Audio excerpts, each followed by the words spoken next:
Greve dos ferroviários. Frio, fome e miséria capitalista durante a pandemia.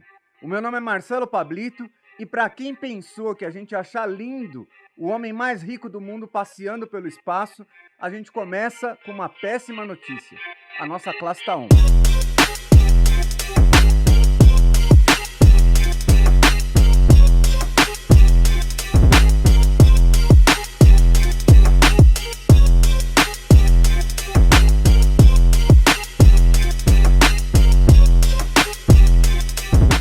Oi, gente!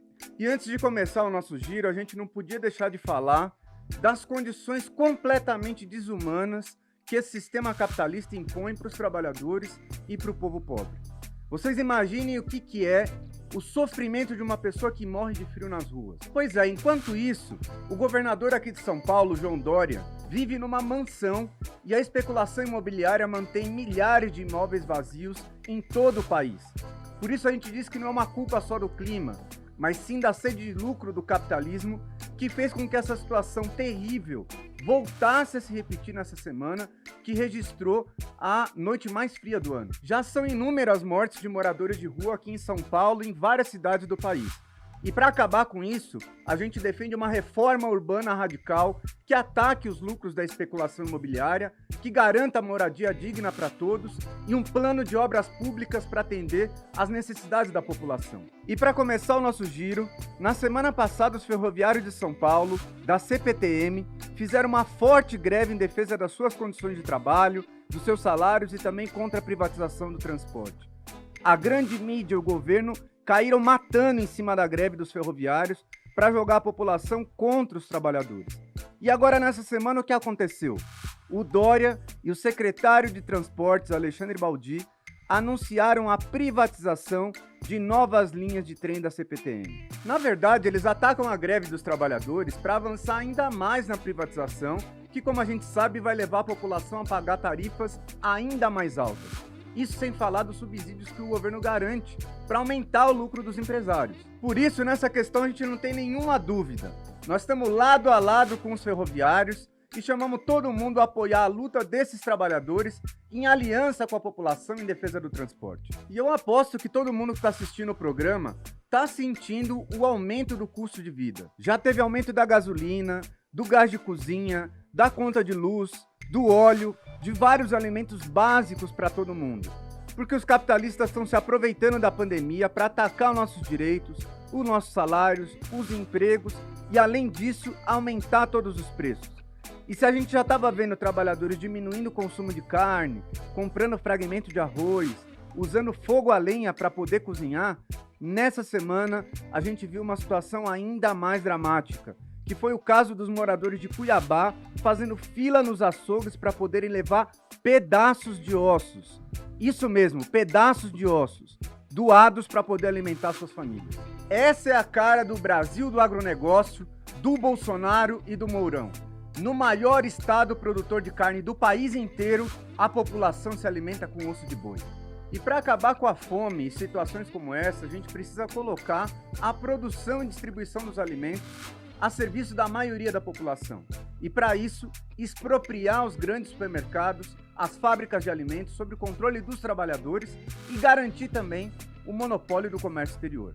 E nessa situação de mortes por frio, fome, pandemia, crise econômica mundial, nada mais importante do que ir viajar para o espaço, né?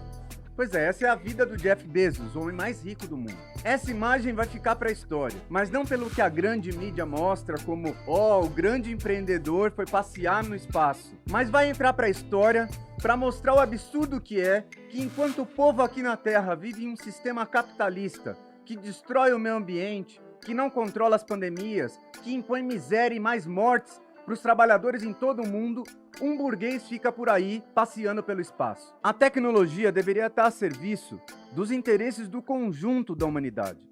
Mas no capitalismo ela está a serviço dos lucros de bilionários como Jeff Bezos, que viajam para o espaço enquanto superexploram os seus trabalhadores. A aventura comercial do Jeff Bezos foi paga com a exploração absurda de todos os trabalhadores da Amazon pelo mundo.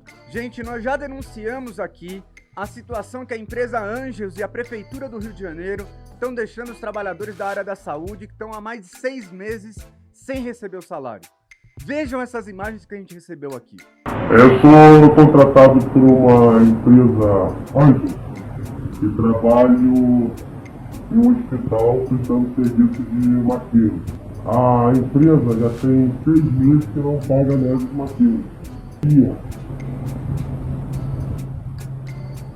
É isso que a gente tem, mas que recebemos uma ajuda de vez em quando de cesta básica, mas passando uma certa necessidade.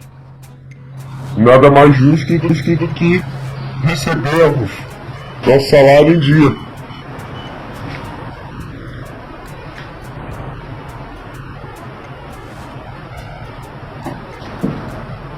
Obrigado pela ajuda aí, se for possível. Gente, no final desse programa, a gente queria reforçar o chamado para as manifestações que vão acontecer nesse final de semana, dia 24, em que nós do Esquerda Diário vamos estar lá presente levando as nossas ideias. A primeira ideia é que a nossa classe não pode ficar como espectadora da CPI ou pressionando o Congresso para encaminhar o pedido de impeachment ou esperando passivamente as eleições de 2022.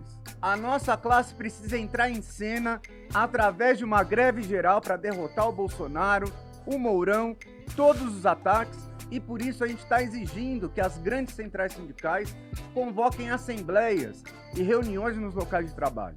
Mas a gente precisa também unificar os trabalhadores com a juventude e com todos os setores oprimidos da sociedade, como os negros, as mulheres, os LGBTs, os indígenas que estão lutando, porque é dessa unidade que nós precisamos.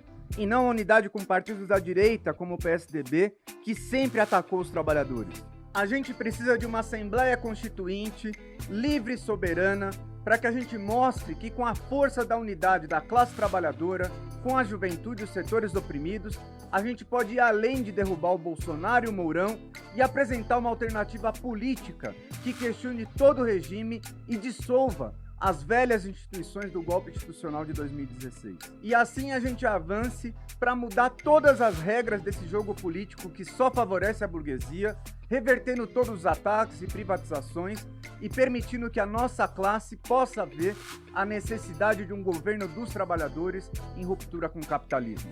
E, gente, por hoje é isso. A gente queria lembrar novamente, não esqueçam de curtir e compartilhar o nosso programa, acompanhar o Esquerda Diário em todas as redes sociais e fazer parte da nossa comunidade, porque assim você fortalece o Esquerda Diário.